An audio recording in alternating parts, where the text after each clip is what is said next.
Hi, my name is Cheryl, and this is your Safety Minute brought to you by DORN.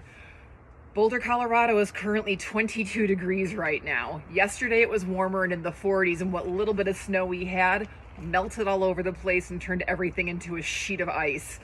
Conditions are horrible. So today I wanted to talk to you about helpful hints when walking through snow or black ice. Plan ahead, whether you're at work, on the construction site, going to school. Give yourself a little bit of extra time. Everyone else is slowing around right now. You should also.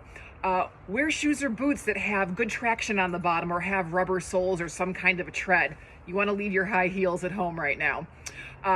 Wearing something that is flat soled will help you move around a little bit better. And just move slowly. If you have access to handrails or to your car or anything around you for support, use them. With that said, do not leave your hands in your pockets when you walk. When you're walking around trying to keep warm and that accident actually happens and you fall, people's hands don't get out of their pockets for the quick reflex response. Therefore, they're locked in place. So keep your hands out and put your mittens on. With that being said, don't text while you're walking either in this moment. You want to be aware of your surroundings. So just walk really safely and be aware of what's going on around you. Taking shorter steps so you're a little bit more stable when you're walking, or shuffling even, gives you a better base where you're at, and you're not likely to slip with great big strides.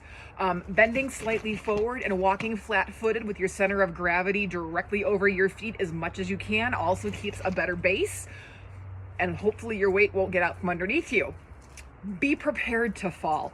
If you have to fall, whether you're working outside or just trying to get to your car, try to fall sequentially, which basically means roll to your hip or butt, roll to your shoulder. Don't just put your hands out flat to plant yourself, because you'll take the impact in your shoulder and the impact in your wrists, and that's another problem right there.